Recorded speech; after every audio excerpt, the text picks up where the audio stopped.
Well, the haters gonna hate, and the faker's gonna fake, baby. I'm just gonna make, making luck, a Dominion podcast. Welcome to Making Luck, an automotive podcast.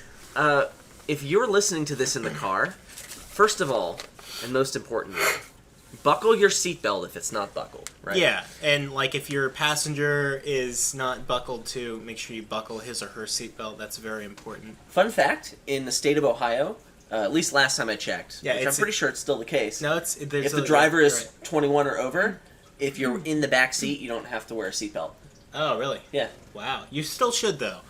I remember, since I don't drink alcohol, I remember on my 21st birthday, the way I celebrated, there were two ways I celebrated. Number one is I bought my dad a drink.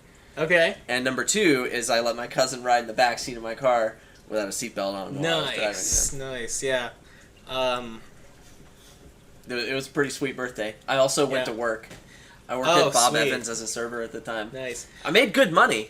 Actually, so like continuing the theme of I just do the things you do, I stopped drinking recently too. Yeah. Congrats. Yeah, thank you. Yeah, drinking is dumb. Yeah, I know. So welcome to Making Luck, a Dominion podcast. As always, I'm that other guy, joined by Adam Horton. Yeah, hi. From the Adam Horton podcast. Welcome to the Adam Horton podcast. World champion of Dominion, Adam Horton, has a podcast, and I gotta be honest with you. I'm a little verklempt. This is the last time we're gonna record a podcast while I'm world champion. At least this run, unless I get it again. It could happen next year. Because you're not going to be playing in the tournament this time. I'm not gonna try and defend the title. And okay, for the haters, it's not because I'm afraid. It's just things I'd rather do at Gen Con. Okay. Anyway, Go ahead. Well, I'm gonna try to compete in the tournament probably if I have the time to do it. It seems like fun. Yeah. So we. Oh yeah. Speaking of that, we're probably gonna have some footage from Gen Con. I'm gonna bring my video camera, see if we can talk to people. But also that means that our next episode. I'm gonna be getting back Sunday night, and there's a chance next episode could be like a day or two late. Yeah, that's true. That, of course, implies we're going to be at Gen Con, so feel free to come say hi. You'll recognize me. I'm going to be in full cosplay as Lord Raddington, of course. So everyone knows exactly what Lord Raddington looks like. They're going to, so... That's right. I'll be the guy who looks like Lord Raddington. You can come say hi and say, hey, you're that other guy from the Making Luck podcast. Yeah. Is Adam around? You bought... You bought 6 counterfeits. Right. And you never trashed any copper with them. No. Good job, Lord Raddington. Yeah, no, this is great. Yeah. But anyway, like, if you're going to be at Gen Con and you want to meet up, I would rather do that than play in the Dominion tournament and try and defend my title. I would just rather play Dominion with people casually like that. And I love all board games. Play if you Spirit play Island. Anything. Yeah, I want to play a lot of Spirit Island and like some terraforming Mars. Yeah, Spirit Island's been your like flavor of the week lately when you're not playing Dominion. It's my current second favorite game. Yeah. It was Power Grid for a while, and then it was Last Will. Yeah. And then it was Agricola for a spell, and then like for a while it was something, but then that died real fast. I don't know. It must not have been that good. I've always been into a ton of board games. Like I play really like anything I can get my hands on. I have been playing Starship Samurai a lot, and I just got my set painted because I'm an avid miniatures painter. Yeah. I'm really into Malifaux too, and other than that, I just love the Euro board games. So I'm excited to pick up a few things at Gen Con. Oh yeah. Yeah. It's gonna be pretty rad. Yeah. I guess this podcast is about Adam Horton and also Dominion, right? Yeah, they're synonymous, right? Basically the same thing. Yeah, so whenever you look up Dominion on the internet, you type it into Google, and my face just pops up, like... Yeah. It looks just like that. So, last episode, we talked a little bit about Bishop and the role that card sometimes plays in decks, and this episode, we are going to talk about a concept called Overdraw. So, and what that means for your deck and how you can apply it. So, of course, we played out a kingdom that focused on Bishop last time. Well, it had Bishop in it, that's for sure. Yeah, I mean, the episode focused on Bishop. Our discussion did too. Yeah. And then we played the Kingdom. And then we played this Kingdom that had Bishop in it. So, would you like me to read it off? Yeah, go for it. Okay, so the cards in this Kingdom that did indeed have Bishop were Lone, Bishop, nice, Procession, Scavenger, Wandering Minstrel, Band of Misfits, Counterfeit, Pillage, Royal Seal, and Hunting Grounds. Once more for our audio-only listeners, in the Kingdom also had shelters for your reference. So once more for our audio-only listeners, the Kingdom contained Lone, Bishop, Procession, Scavenger, Wandering Minstrel, Band of Misfits, Counterfeit, Pillage, Royal Seal, Hunting Grounds, and we had shelters instead of estates. Cool. So, I don't remember exactly what we originally advocated. I think we both agreed that your best opener is on a 3-4 or 4-3 and you go Scavenger alone, right? Yeah, both of us agreed on that. It turns out that a lot of the discussion by a lot of other players from the Discord channel suggested that Scavenger Silver was a better opening. I mean, I think we all agreed that it was close. It didn't make a huge difference, but pretty much everyone except for the two of us thought that Scavenger Silver was a better opening than Scavenger Alone. And obviously it was close. I think we tried both. Yeah. Where does the Silver really give you an advantage that Lone doesn't? So the main argument was that you're going to be thinning coppers fast enough with the Counterfeit, so the Lone isn't super important. But the Silver gives you that extra $1 to help you spike 6 and get a Hunting Grounds. I think that was the main part of the argument. And you want a couple silvers in the deck. That's all valid. That makes a lot of sense. At the same time, thinning faster is a lot of the times as good as thinning more, or thinning earlier is a lot of the time as good as thinning more. Right. You pointed out that Scavenger and Lone have a really cool synergy together. Yeah, a lot of times when you feel bad after you play Alone, it's because you revealed some other treasure. Yeah, and so the fact that Scavenger is virtual money, it means that that's a source of money for your deck that Lone can't try to trash and fail to. Yeah, if all of your money is virtual money, then your Lone, whenever you play it, is gonna hit a copper unless you've drawn the rest of them, right? So there's the synergy there. But also, if you have Scavenger and Lone in hand together, you can just top deck a copper, and that's what you're hitting. You can even have silvers in the deck, which you also want, or counterfeits in the deck, which you also want, or maybe spoils, which you want. You want all these cards in the deck, and if you want your Lone to hit something that's gonna trash, you can make that happen with the Scavenger, and that happened a lot. And I think that's a big deal. It's definitely a huge plus for the Scavenger Lone opener. Another one is that the natural flow of it, when you draw your Scavenger, you're pretty much always happy. Either you have the Lone in hand and you line up a copper to trash next turn, that's great, or you don't, not next turn when you play it, or you don't have your Lone in hand, and that means you get to play your Scavenger to cycle to your Lone quicker, which is something you want to play really quickly and often. So your Lone or whatever card in the deck is best. Eventually it becomes not the Lone anymore. Eventually you stop just fishing for the Lone, but in the beginning, if you open Scavenger Lone, I mean, you either get to guarantee the Lone hits or you get to play it more often, and there's some good synergy there. I think so. I think that's the case. I also kind of want to point out that sometimes the Lone hurts you from hitting 5 or 6, and you can put other cards in your deck that are pretty good. A second Counterfeit is something I think you want early on. Getting an early Pillage is not the worst thing ever. If you have 4, you can just get Wandering Minstrels, and that's pretty good. Or get a silver or 2. That's something you want. Band of Misfits is a fine card, and you want to have that in your deck. So there's a lot of options. You're not going to be totally unequivocally screwed. And even with some below average draws with the Lone, which I ended up having, I was still able to actually get 6 for a Hunting Grounds. And I didn't really feel like I was that far behind because I opened with the Lone. Now, we have focused a lot on the sunshine and rainbows of this kingdom. We've talked a lot about all the things that can go right for you and all the happy feelings you could have, but this kingdom has another side. there's a darker... the Dark Ages side? There's a dark aspect of this kingdom that kind of starts to rear its ugly head around the mid-game. I'd say, that guy on Pillage is not attractive. And it centers around Pillage.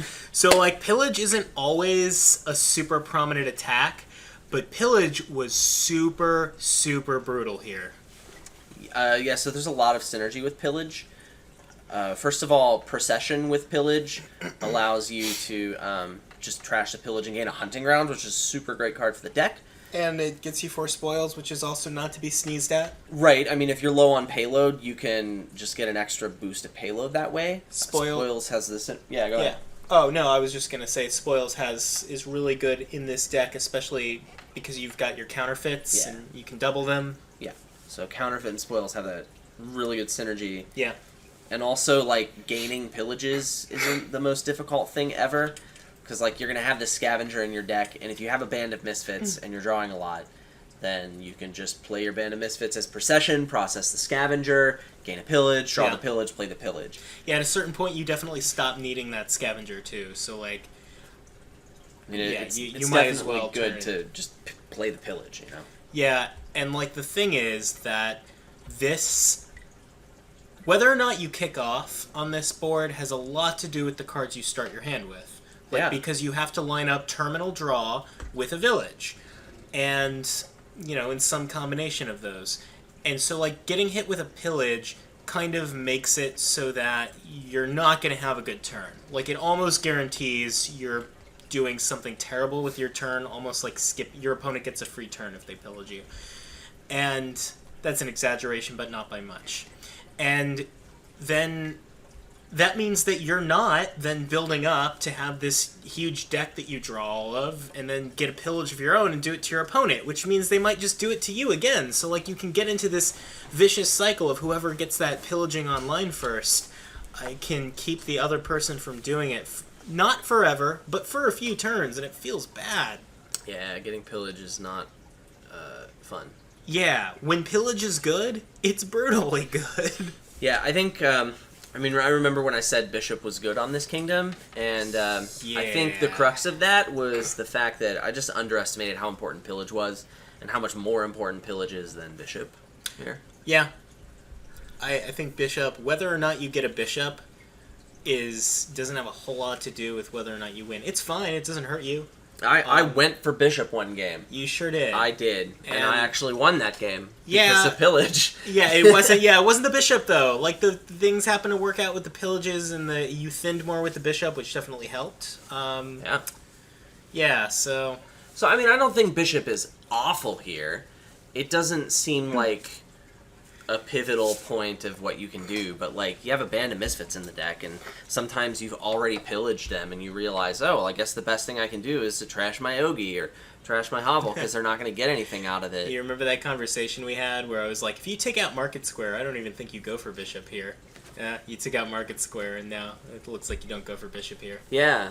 Man, I gotta say, it's been a minute since I've been wrong about something. I don't get to do an "I told you so" moment very often. So I told you so. I even tried to play big money and see if he needed the points from Bishop to come back, and no, he just got his Pillages online, and then I was dead with 3 provinces. You can just get Pillage online that fast, and that's it. You don't need the points from Bishop, and that was really where my mind was, right?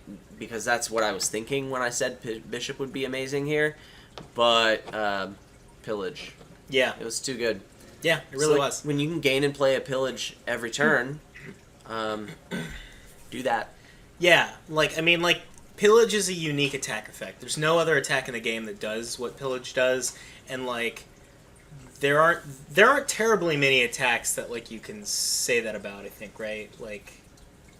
There's nothing else that lets you choose an opponent's card to discard. That's that's a worse attack than Legionary or whatever. It can be usually. So it's not as bad as Minion though. Well, yeah. So you if you're ever in a situation, what I'm saying is this: if you're ever in a situation where you think it might be possible to consistently play Pillage, just bear in mind that on a lot of boards, that gets you a free turn. That attack is really brutal. Yeah, it feels pretty bad. Yeah. So that was that Kingdom. Let us know if you think we missed something, or if you think that you've played this out and had a different experience. Yeah. I'm a fan. Hey, did you wanna talk about the raffle prize for this episode? Well, I definitely could. This raffle is being suggested by one of our listeners, Mr. Dylan Rooney, and he had a really good idea. And so Adam is actually going to be administrating the raffle this time because he's very involved in the prize. Whoever wins is going to get a hi from Lexi. Yeah, my adorable golden retriever. Yeah, she's going to say hi to you. She's in her own doggy way. Yeah, definitely, and that's a surprise. Yeah, we're going to see what happens. Yeah. Yeah. So yeah, good raffle.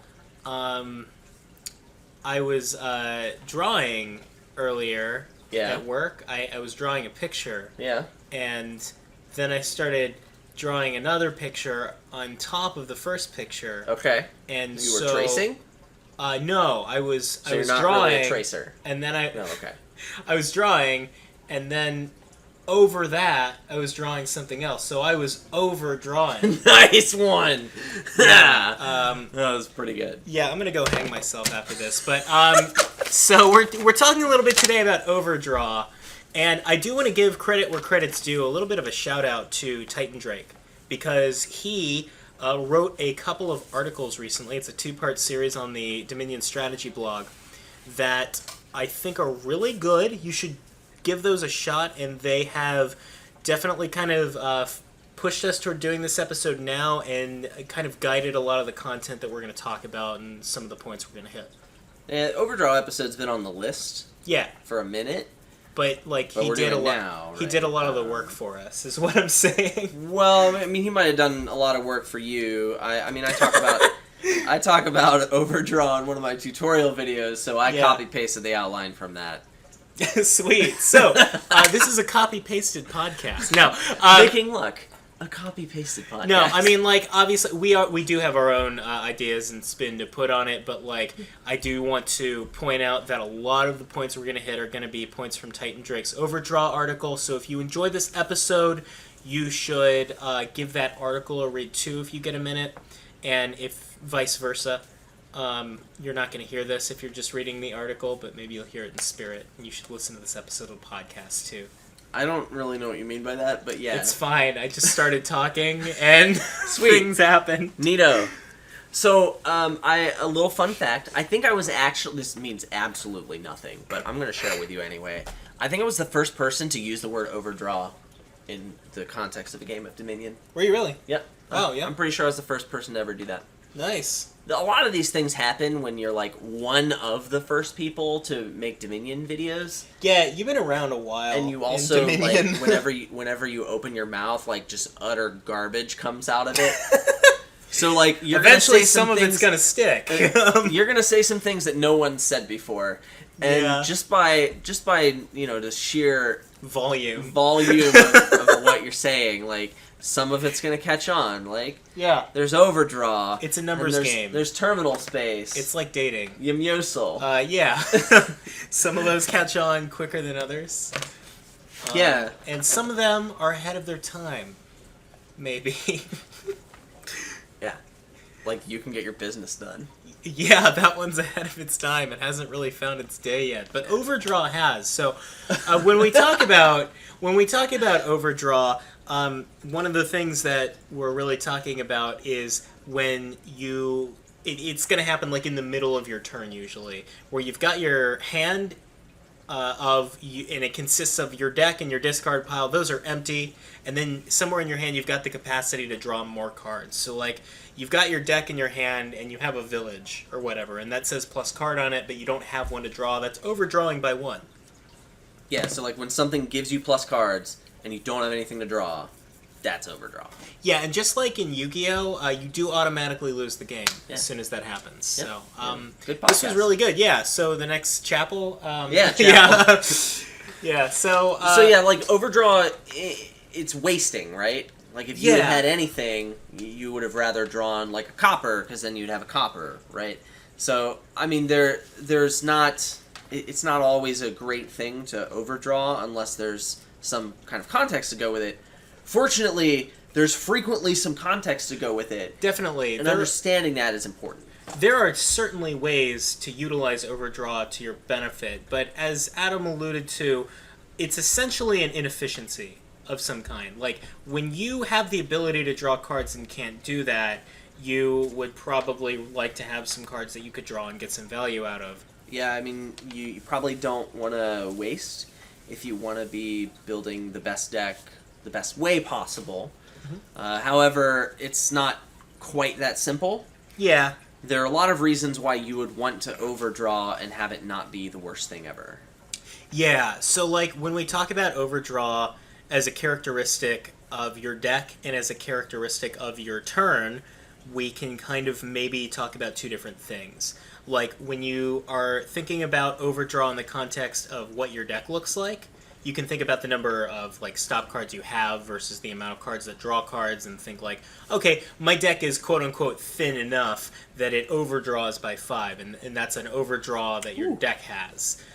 Whereas in the context of your turn, you might create that situation as well, but like if you're not guaranteed to do it, it's more like your turn is overdrawing by 1 or 2 when you're actually playing cards and making that happen. Sure. I mean, most of the time when I'm calculating overdraw in a real game of Dominion, I'm doing that as I have my deck in my hand. Yeah, so like what that gets at, the question you're asking is like, when do you actually start thinking about overdraw? And that's what I really meant. It's like, do you think about overdraw during your turn, or do you think about overdraw like really before you start your turn and start playing cards? I mean, I guess the perfect Dominion player would think about it always, but like, well, that seems like a lot of mental energy. Yeah. And also, I only have so much. Yeah, I mean, you have to be really good at Dominion to do that, and nobody is, so that's fun. But anyway, I think that like it's not always bad to have overdraw. In fact, like, I mean, drawing your deck is really great. Yeah. Let me tell you. There's a lot of great things that can happen to you when you draw your deck, and like there could be episodes about that concept. So I don't want to get too far into it. Well, this is kind of one of them in a way, if you think about it. Well, when overdraw is good, it happens to coincide with that a lot. Yeah, for sure. But like drawing your deck is so good that you can overdraw your deck to make it more likely that you draw it in the first place. Mm-hmm. And the benefits of that are a lot of times good enough that it's worth it to have that slight inefficiency just to get the effects you can have when you draw your deck. Yeah, so this is an interesting point because when we talk about overdraw, I think one of the key concepts we're talking about is that adding reliability to your deck has diminishing returns, especially, and that point is when you've drawn your deck usually. Like once you have drawn your deck, typically we can say that like adding more reliability and more control will definitely have diminishing returns, because the purpose of that control and that draw was to leverage what we call your payload, or the money, buys, and attacks, the things that win you the game. So the concept of overdraw and how to use it is how to mitigate that inefficiency or make it work in your benefit. Right. I feel like if you just perfectly draw your deck. Yeah. And you had no overdraw, what that means is either you had like you had like the right amount of stop cards, right? And most of the time, if you have that deck and you play as many of the draw cards as you can, you're not actually going to draw everything. Like you don't have a 100% chance of doing it, and a lot of times your percentage is much lower to the point where you would rather do something about that. So like overdrawing by 1 or 2 cards has a lot of value because it increases the chances that you can draw your deck, but then overdrawing by 3 or 4 cards is going to make that chance from like 95 to 98%, and like I don't care about that nearly as much as 50 to 95%. We talked about this in big part when we talked about reliability a couple of episodes ago, when I said like if we're talking about your 100% chance to get 5 points versus my 80% chance to get 7 points or 6. Like, I like my odds to win that game. For sure. And so, like, overdrawing by some, if it's taking you from, like, probably not stalling to definitely not stalling, like, you really need to evaluate that. And some of that comes down to, like, how did you draw your deck in the first place? Because sometimes of draw are, like, naturally less consistent than others. Right. So I think one of the main ways that you can get value out of Overdraw, when Overdraw is very good for you, is when reliability is important to your deck. So, like, a couple different scenarios you can be talking about here. First of all, when it's really, really bad for you to stall. So, let's say I don't quite have full control over my deck. Or maybe I'm building a deck that has issues with reliability. So I'm looking at draw to X decks. Sure. Those decks have consistency issues. And so when I have a successful turn, I'm usually going to be overdrawing on that turn. But adding more overdraw isn't, just a little bit of overdraw isn't quite enough to give me the consistency I want. So you want more overdraw in that case. Right. That's definitely a case where you would want. And another time when it's really bad to stall. I mean, it's always bad to stall. You never want to do that. But, like, it gets worse to stall the later in the game it goes, right? Like, when the turns are more and more explosive, missing out on one becomes a bigger and bigger deal. Yeah, so, like, when reliability is important, I would say that happens a lot when your payload is a lot. Yeah. Because it's important for me to have a turn that can buy 2 or 3 provinces, so I don't want to miss out on that. So getting, like, 1 or 2 extra labs is going to make it a lot more worth it, because now I can have 2 or 3 provinces instead of, like, dinking around and, like, getting a duchy or whatever. And I think the insight we draw from that is that no one likes duchies. Nobody likes duchies, and also that, like, overdraw and, like, that increase in reliability, specifically overdraw, becomes more valuable when the points per turn, the payload of your turn, gets higher. So, like, the single province turns, it might be less important to overdraw than the games where it's feasible to get 2 or 3 provinces in a turn. Or like, maybe you need to play a pillage on your opponent every turn. Actually, yeah, that's a great point, because, like, the payload that game was, like, a province per turn, but the pillage was super important. Well, if you fell behind on that, Yeah, like, playing an attack card on your opponent every turn, or making sure that you're being resilient to attacks, such as junking attacks. Like, if I miss 1 turn of trashing the junks you give me, all of a sudden I can't draw everything anymore, and I'm in trouble because now it's harder for me to clean up, and I can lose a lot more pace. If I just have a little bit of overdraw in that case, I can not only consistently play that attack on my opponent, causing them to have this, pressure, like, hey, you need to draw your deck every turn and stay on top of this, but also, like, I can stay on that. I can stay on top of that myself and not get into a situation where the consequences of me stalling are going to result in, like, multiple turns of having to clean up this mess of my opponent taking a giant all over my deck.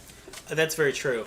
Another time when you could get into that situation where the draw could be significantly hampered by circumstances is when you have, like, conditional draw.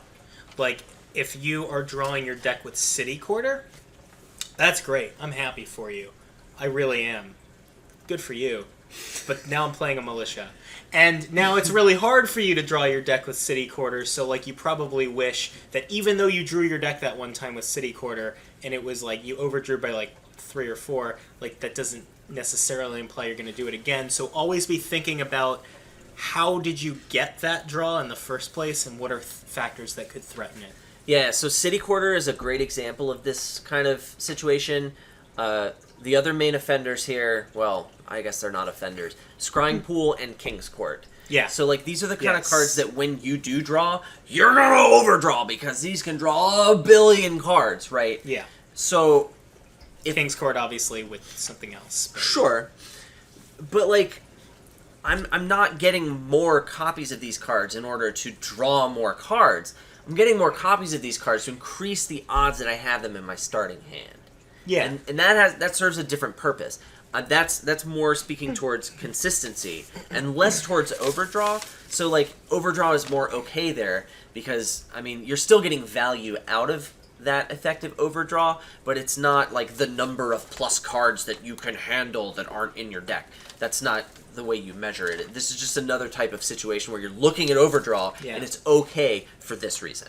Yeah, so, like, there's a concept of, like, thinking about your deck as being a certain size and looking at your Overdraw that way. Like, my deck is, like, -5 cards, meaning, like, I overdraw by 5 cards, but, like, it's a lot of times it's more valid to think about, like, percentage likelihood that you stall. Like, you've got, like, 5 labs in your deck, but what are the odds you draw the 5 silvers instead and don't get to play any labs? Yeah, and really, like, I would rather play 5 labs and then play the 5 silvers and Overdraw than just draw the 5 silvers, because you got to get your APM up, right? That's right. Yeah, actions per minute. So, like, times when, like, forms of draw that benefit less from Overdraw, I'd say, or less often, are like, sort of innate draw that doesn't need to line up with anything else or meet some condition, like Lost City or Lab or Caravan or what have you. Like, overdrawing with those maybe feels a little less efficient just because they didn't have that condition to begin with, and they're fairly reliable in their drawing output. Yeah, it's like that scrying pool city quarter situation. It kind of happens when you need to line up a village and a smithy. It's to a lesser extent. But, you know, having extra copies of Village and Smithy in your deck is going to increase the chances that you kick off in that, for the same reasons, just not quite as much as those other big guys. Exactly. So, that can be a reason why Overdraw is good. Another reason is, let's say, you're about to get some green cards. Yeah. And you want your deck to still function.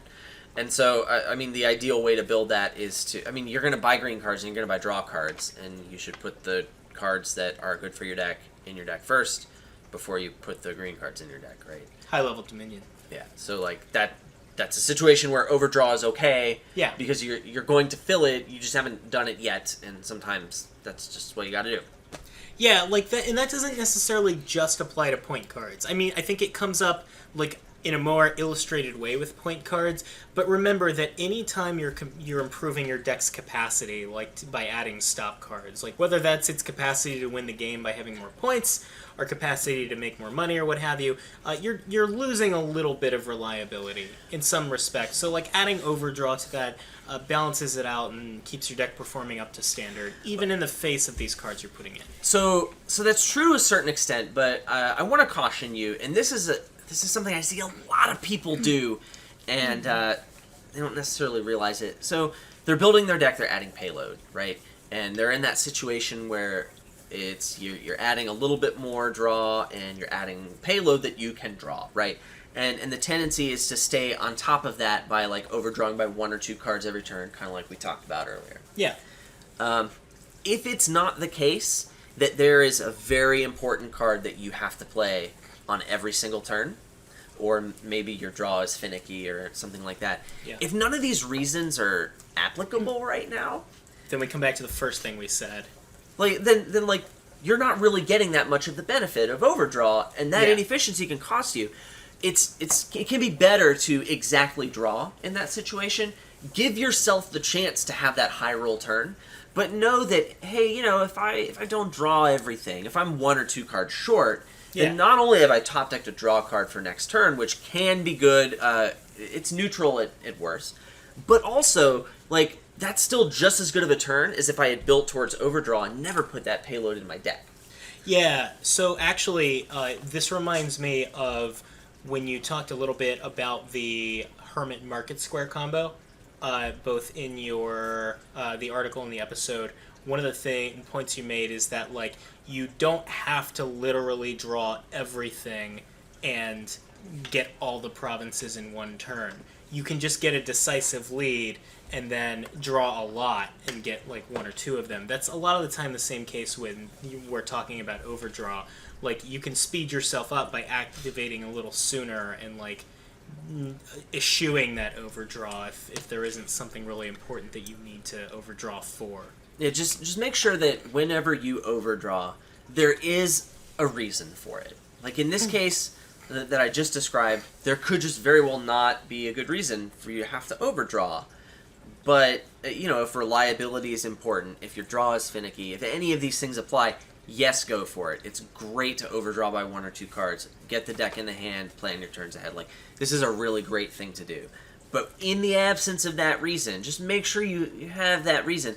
And it could be maybe that reason applies for the future, but if I just chapel down my deck, and I have a market and like a smithy or whatever, I'm going to keep a couple coppers around just to have the chance of, oh, maybe I hit my market and my smithy and I draw everything.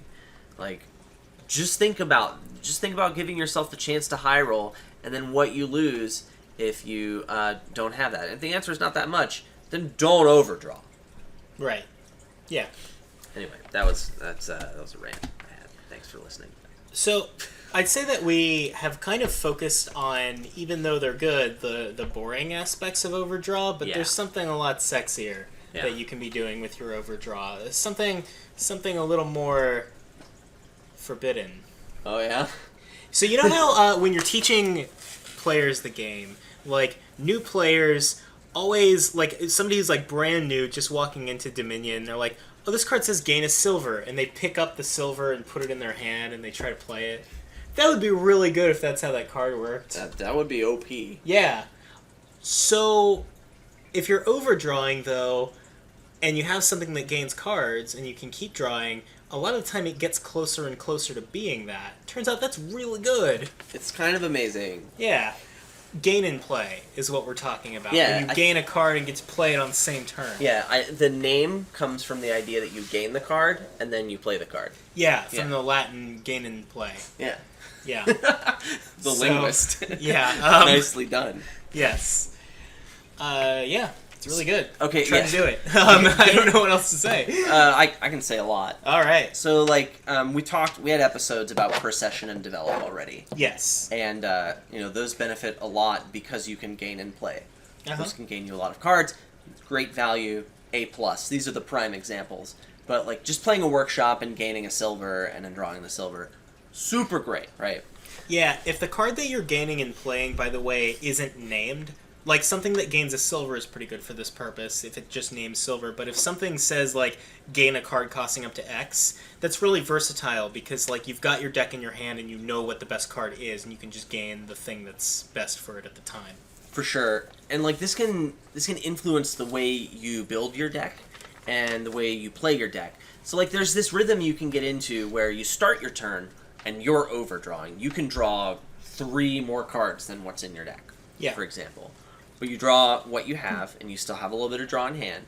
Now you can play your gainers, and you can gain payload cards. Okay? You got the benefit of having that reliability, because at the start of your turn you had this overdraw, so it's very unlikely you won't draw. Now you play your gainers, you gain the thing, you draw the thing, you play the thing. You get the benefit of having that payload in your deck on the very same turn you gain it. And then, when you use your buys, you can focus your buys just a little bit more on those deck control cards, or the draw cards, that enabled you to overdraw your deck for the start of your next turn.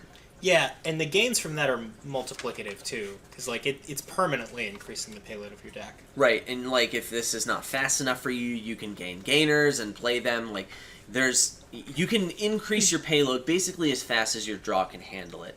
But it seems like the best way to build decks like this is to attempt to gain the payload cards mid-turn and draw them and play them. Like, if I'm just gaining deck control cards and drawing them and playing them, I mean, yeah, sure, that's great. I can focus my buys on payload, but you don't get this super sexy rhythm of the gain and play. The forbidden rhythm. The forbidden rhythms of the gain and play, where you gain a silver and play it that turn and confuse newer players because they don't understand why they didn't get to do it.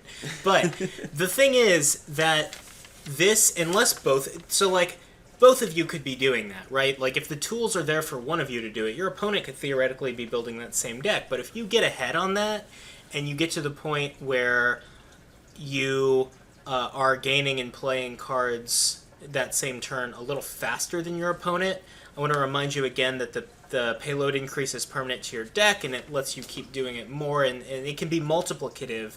So it can snowball, is what I'm saying. Like, if you get to the point where you're overdrawing and then gain and playing, a lot of the time you can leverage that advantage to make your deck even better and get a bigger advantage and just keep going from there. And a lot of the time when people actually run away with a game, like it's not close, you just destroyed, it's because one person got to the point where they're overdrawing first.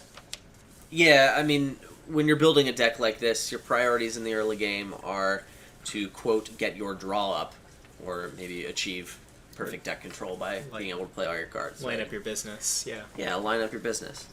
So this is a really good thing to do, and I would say it's probably the most common and also likely the most compelling reason that you would want to overdraw your deck. I mean, yeah, so, like, the reliability is maybe one that comes up, like, almost every game a lot of the time, I'd say, but, like, this is definitely the sexiest reason to draw your deck. Reliability matters, but, like, it has a much smaller effect on how fast you're able to do your stuff than this is. Because also, like, you get the reliability built in if you build it the right way. Yeah, definitely. Yeah. So, like, we've talked a little bit about the principles of what Overdraw looks like, when it is good, and how you can use it to your advantage, and then that mainly goes into gain and play. There is one other benefit to Overdraw, and, like, we saved it for last for a reason. Because it's not quite as powerful, but it is there. It's not nothing, and sometimes it's worth building a deck around. It's a little bit similar to gain and play. Some cards give you a benefit when you discard a card, like Plaza. When you discard a copper, you get a coin token, or Vault or Storeroom. When you discard cards, you could get money, or something like that.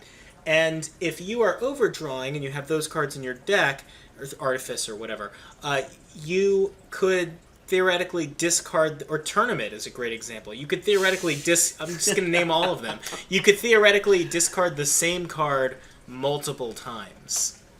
So in multiply the benefits you're getting from that card, and then play the same card that you discarded. That is a little bit similar to gain and play. That kind of deck, I'd say, takes a lot more execution on the part of the player. There are a lot of ways to screw that up if that's your payload, because you have to think about... Because it's not a bad deck? It's not as powerful as a gain and play deck, and it's also a lot harder to play, because, like, you have to think about not just, like, the order you play your cards in and what cards you choose to play, but also, like, every decision you make throughout your entire turn, and maximizing your payload with that is difficult. Like, I had a Dominion League match that I posted on YouTube, and Horse Traders featured kind of prominently, and I had inherited it even, and, like, I got called out in the comments. They're like, I think you were kind of playing like a bot here, because you could have maximized your payload quite a bit more by discarding more with the Horse Traders and then drawing the cards back up, and, like, he was absolutely right. I could have. It's a really difficult deck to play, and it's not the most reliable kind of payload. It's not... I mean, I'm hard-pressed to find situations where this is better than just sticking silvers in your deck. Like, I'm going to crap on this a little bit, because, like, this discard for benefit... Like, if you're ever thinking about discard for benefit, you should probably rethink your life. I mean, really the only time that I'm ever happy to do this is with Menagerie as my main source of draw. Yeah, or Draw to X, too. It's really good. No, that's not good. That's not good, Jake. That's not a good deck. Like, Draw to X decks, they're not good decks. They're not good decks. Plaza Watchtower, it's not a good deck. You put Hamlet in, still not a good deck. Like, big what about money. Diplomat? No. Like, that's even worse. Diplomat doesn't even go in that deck. What if you're getting discard attacked? I don't care. No, these decks are not good. Sometimes it's the best thing you can do. Woo! But, like, if I hit 5, and I buy an Artificer, and I play my Artificer, and I can top deck an Artificer every turn until the Artificer's gone. What if you have Faithful Hound? I don't care. Like, I mean, this is fine, I guess, but, like, it's really overblown. These decks are not powerful. They're not reliable. They're not powerful. And it's occasional that there's sometimes the best thing you can do. And, like, usually when that's the case, it's because the only other thing you could be doing is basically big money, using treasures to buy a single province every turn. And that implies that that isn't supported somewhere else in the kingdom. Because, like, big money will beat that a lot of the time. So, like, these are synergies. And, like, sure, you can put synergies in a deck and make it better. But if my entire game plan is, I'm going to discard cards and get a benefit for it, like, your draw better be Scrying Pool. Yeah. Or... Scrying Pool will do it. or you need to rethink your life. Like, you need to have something else going on to make this and worth that's it. all he can think of. Yeah, that's it. Like, that's the only unbounded draw that exists in the game that will make something like this worthwhile. And even then, that requires such an incredible amount of support. Like, I remember my first 4,000 games of Dominion. It happened once to me. It was on Isotropic. It was Workers' Village, Vault, Scrying Pool. And it was really sexy when I pulled it off, but I almost lost the game because it was so hard to pull off, and also the deck still has consistency issues. Like, granted, I probably wasn't good at the game back then, but, like, these are not... It's not good. It's fine. It's not good. So... Sorry, I got a little upset there. Well, and I do want to point out, like, there's a good reason we saved this for last. It is... Last and least, yeah. It doesn't... So, like, the discard for benefit, that's not absent from the conversation about Overdraw. It exists, and it's a synergy that you can capitalize on. But, like, part of the reason we're bringing it up is to point out that it's not as good as these other things that we're talking about. Silver is a really good card, okay? It costs 3. Okay, that's OP. Yeah. And it gives you 2 money and it doesn't take an action. Like, yeah. That's really good. Okay, you should buy it sometime. So, I think that we have kind of gone into what our main thoughts were on Overdraw. Yeah. I also want to invite anybody to, in the comments, let us know if you think we missed something about Overdraw that you would have gone into, or you're still curious about some concept related to Overdraw. I don't think Adam was nearly hard enough on those discard for benefit decks. If you want to hear Adam, like, have an aneurysm about something else, like, that'd be pretty cool, too. I mean, he's literally red. Like, there's a vein in his oh my god. Like... I'm not okay right now. Like, he's literally a different shade than when we started. Whew. All right, I need a minute. This is a different shade of Adam 50 that I'm shades, looking at. 55 shades of Adam. 55 shades of Adam. They're all red. So... I mean, red is my favorite color. I can tell right now because it's under your skin. So, we are going to be playing with a kingdom. And it's got Artificer and Faithful Hound. No, I'm kidding. So it's gonna... We wanted to talk a little bit about the concept of Overdraw, but a lot of that is just kind of creating a kingdom that's fun to play as well. Sure. Let me read you some cards, yeah? Yeah, that sounds good. Fishing Village, Workshop, Cemetery, Duplicate, Magpie, Nomad Camp, Remodel, Villa, Margrave, and Trading Post.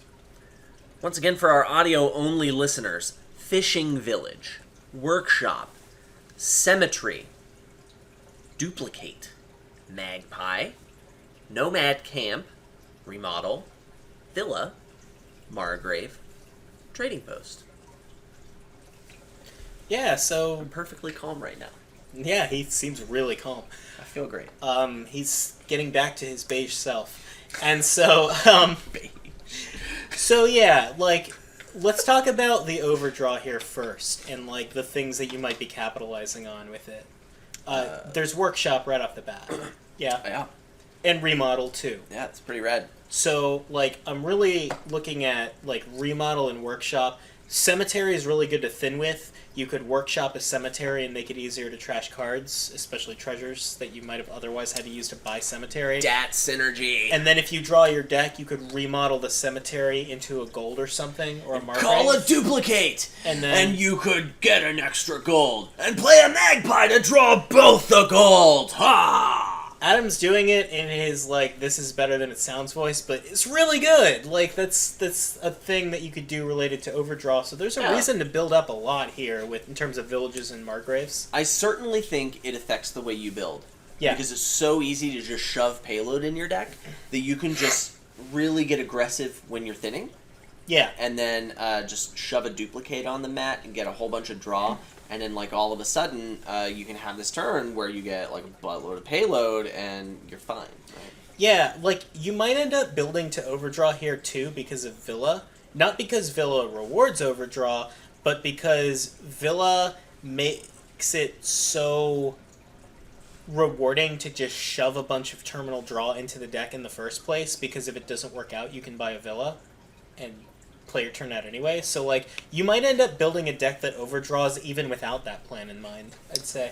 Yeah, I mean, that'll certainly affect the order that I get cards in, probably. I'm just gonna, like, shove Margraves in the deck super hard, right? Yeah, you want to do that quickly. Because of that, yeah. And then, like, whereas normally you might start with fishing villages first, I think this time you start with Margraves. I mean, sure, they cost different, so it's not the most straightforward comparison, but still, sure. I mean, I understand where you're going with this. What would I open here? So I think getting a lot of Margraves is a big priority. Yeah. I think that if I had a 4-3, I would probably YOLO Nomad Camp and try and hit 5 turn 1. And I'd probably get a trading post on turn 2 if I managed to get that. Man, you're real. I want to come back to what you just said. If you got a 4-3, you YOLO and get the Nomad Camp, like, that could work out really well, but you are so sad if that doesn't. Like, if you end up going 4-4 because of it, like... It's not a huge deal. It's sad. But I don't think it's a huge deal. First of all, like, I mean, I could just get, like, a workshop or a remodel or something with it, just to try and thin. Like, those cards are good at thinning because you can, like, gain a cemetery. And if it collides with a Nomad Camp, whatevs. Like, discard it, get a ghost. I think I might open with a workshop here, because it's going to be really good for thinning. Like, gaining... Yeah, for 3-4, like, I'm getting Workshop Remodel, I think. That's pretty good. I was thinking Workshop Magpie, but Workshop Remodel is a pretty solid choice, too. I think it's way better than opening Magpie. I really like Magpie here. Good for you. I'm proud of you. Magpie's a good card. I want a lot of them, and I think both Workshop and Remodel have the potential to help me gain lots of Magpies. If I don't wake up with a hand that's good for Cemetery, then I'm getting me a Magpie. Getting the old Magaroni. Maybe. Feels pretty good, man. I don't know. So, like, I don't know where you're going with the remodel, is my question. I want to trash estates and turn them into 4 costs. Okay, obviously, but, like, how is that better than opening with a Magpie when you can trash the estates so much more easily with Cemetery? And with Trading Post, if you happen to get a Trading Post. What do you mean? Like, if I want to trash with Cemetery, I can do that with Remodel. Like, just remodel something into a cemetery and, like, trash stuff, you know? Whatever. You're not wrong. I usually am not, except for this one time this episode. Right, that was funny earlier. Yeah. But, so, like, we haven't talked about the ghost, too. I think you get one, right? I think you make it a point to get a ghost. Yeah, man. I guess that's the beginning and end of good that talk. Yeah, you get a ghost. So... Yeah, good talk. Yeah. This is interesting. Like, in terms of what's actually going to decide the outcome of this game, I'm kind of hard-pressed. The Margrave discard attack attack that you make. Yeah, right. The Margrave attack is pretty significant. Yeah, I mean, it sucks to get hit by that. I think Margraves might even pile. Like, I'm sure. Pretty sure they're going to pile. Margrave split seems important. Yeah, so, like, ending up with more than 5 of those seems like a priority if you can make that happen. Yeah. Yeah. I don't know. I think it's fine to spam 4 costs and have a lot of these terminals and just, like, get a bunch of fish fills for your economy and try and thin that way. Like, I'm not in a huge rush to get Margrave, and maybe that's wrong. Like, I know I kind of underestimate discard attacks to some extent. I'm in a rush to get Margrave. Yeah? Well, I'm not willing to die on that cross. I like the Workshop Remodel opening, but I could be wrong about not wanting to rush to get the Margraves. I really like getting a Margrave as quickly as possible. You want to open with that delicious silver? So that was actually another consideration I was having is like, man, do I open with a silver just to make sure I hit 5? I don't think so. If I'm going to open with a silver, I think it's Silver Magpie. Well, I think it's Fishville Magpie, but sure, same idea. Maybe. I think he buys Fishville over silver, like, all day. Yeah, so... No, I don't like opening with the silver, actually. I'm looking at it, and I really don't. Yeah, silver's not a very good card. You should never get it.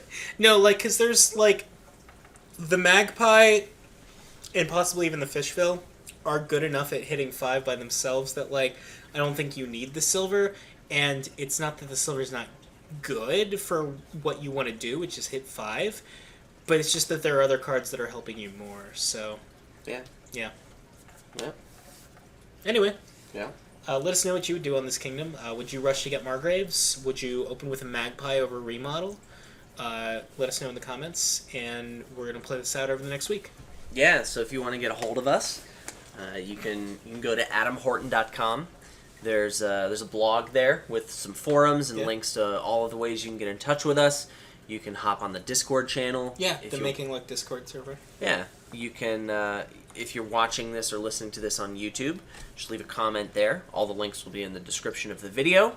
If you're driving, once again, I hope you have not unbuckled your seatbelt. Even if you've stopped the car and want to get out, you have to keep the seatbelt on. Yeah, and I hope you didn't really fiddle with your phone in a way that distracted you from driving. That's I definitely not cool. do that. Yeah, no, it's not cool, but I do it. Yeah, don't do that, please. If our listeners die, then no one's going to listen to the podcast, and I don't want either of those things to happen. That's true. And also, we're going to be at Gen Con. So, like, if you are going to be there and you want to meet up with us, like, do that. Like, contact us. Use any of the methods that are on those places. I'd love to play Dominion with you, or maybe some other games. Yep. I'm going to be there, like, try and just hang out with people. And if I meet up with someone who's a listener of the podcast who wants to talk about really anything, but, I imagine Dominion is on the menu, that would make me super happy. So please do that. Yeah. Ditto. Yeah. What Adam said. Yeah. I mean, this is, it's kind of your role on the podcast, right? Yeah, we all know I'm your alternate. I'm your ambassador, even. Yeah.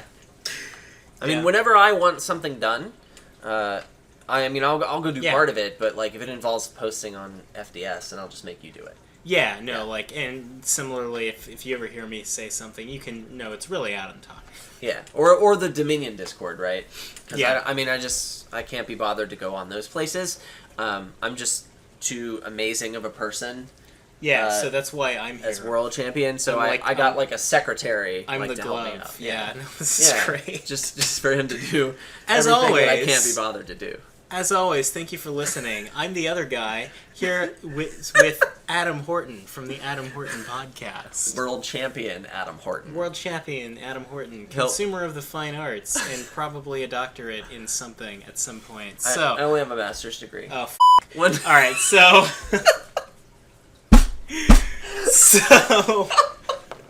one day he'll get it right. Yeah. One day he'll be good enough to be my lackey. Yeah. But until then...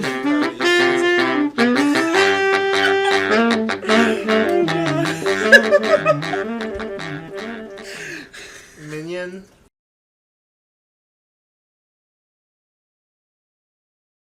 I'm still rotting. You should probably do something about that. Yeah. Like, it's starting to get infected. It was infected the first time you saw it. I'm patient zero. This is the zombie apocalypse. It's starting. We've got some stuff you can put on that.